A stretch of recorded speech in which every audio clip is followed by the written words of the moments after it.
అందరికీ నమస్కారం. నేను మీ సింగర్ ప్రవస్తి. సో నేను ఇప్పుడు ఈ వీడియో చేయడానికి కారణం పాటతీగ సిల్వర్ జూబ్లీ సిరీస్ లో జరిగిన ఇంజస్టిస్ అంతా ఎక్స్పోజ్ చేద్దామని. మీ అందరికీ తెలుసు నేను దానిలో పార్టిసిపేట్ చేశానని. నేను ఇంకా డిసైడ్ అయ్యాను నాకు మ్యూజిక్ ఫీల్డ్ కి సంబంధం ఉండదు అని. బికాస్ ఇంత ఇంజస్టిస్ జరిగేటప్పుడు నాకు ఉండాలని లేదు.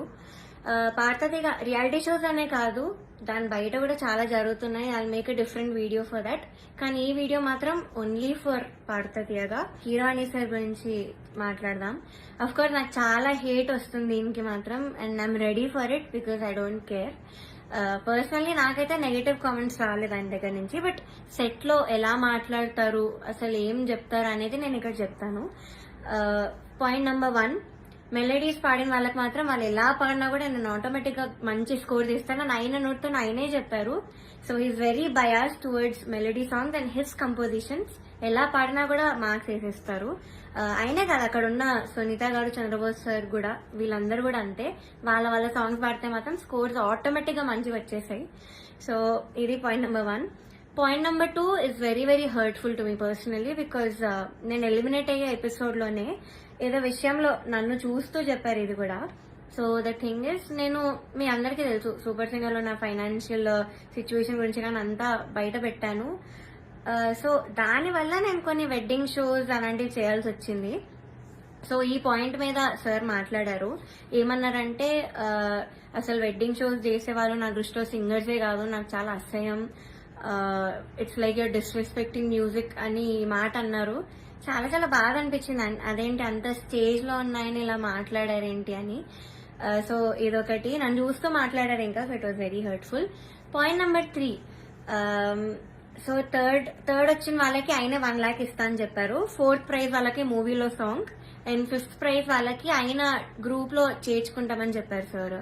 సో ఇది ఎలా చెప్పారంటే, 5th ప్రైజ్ వచ్చిన వాళ్ళకి నా దగ్గరకి కొంతమంది రోజు వచ్చి చాకరీ చేస్తూ ఉంటారు, వాళ్ళ ట్రూప్ లో జాయిన్ చేసుకుంటా అని చెప్పారు. ఇలా చాకరీ అనే వర్డ్ వాడారు. అంటే ఇది డిస్రెస్పెక్ట్ఫుల్ కాదా? So this was very very bad. అంటే అలా అనకూడదు సింగర్స్, ఇలా చాకరీ చేసిపోతారు, దానిలో మిమ్మల్ని కూడా జాయిన్ చేసుకుంటారని ఇలా అన్నారు.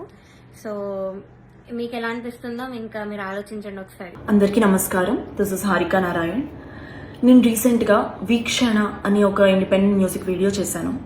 అది మన legendary music composer Shri M M Keeravani గారి చేతుల మీదుగా ఆయన బ్లెస్సింగ్స్ తోటి రిలీజ్ చేయడం జరిగింది. అయితే ఇదంతా నేను ఒక రీల్ కింద షూట్ చేసి పోస్ట్ చేశాను అనమాట.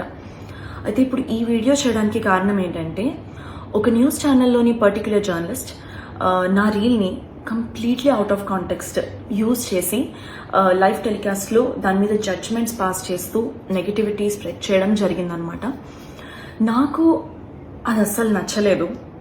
ఫస్ట్ ఆఫ్ ఆల్, ఆ స్థాయిలో ఉన్నటువంటి ఒక వ్యక్తి, ఒక లెజెండరీ పర్సన్, ఒక చిన్న మ్యూజిక్ వీడియోని సపోర్ట్ చేయడం అన్నది చాలా గొప్ప విషయం. It shows how much he encourages young and aspiring musicians who want to grow. నేను ఆ వీడియోలో నుంచుని ఉండడం అన్నది నా చాయిస్. కీరవాణి గారిని నేను ఒక గురువులా భావించి ఆయనకి ఇచ్చేటటువంటి రెస్పెక్ట్ అది.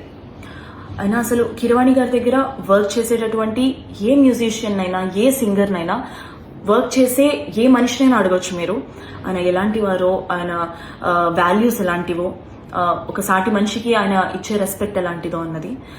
ఇన్ఫ్యాక్ట్ బియాండ్ మ్యూజిక్ ఆయన దగ్గర నుంచి నేర్చుకోవాల్సిన విషయాలు చాలా ఉన్నాయి, about life, about values and everything. Personally this is my feeling. అలాంటిది ఇవన్నీ తెలుసుకోకుండా బేస్లెస్గా జడ్జ్మెంట్స్ పాస్ చేయడం అన్నది నాకు కరెక్ట్ అనిపించలేదండి. చాలా డిస్రెస్పెక్ట్ఫుల్గా అనిపించింది. I hope this negativity stops right here. Thank you.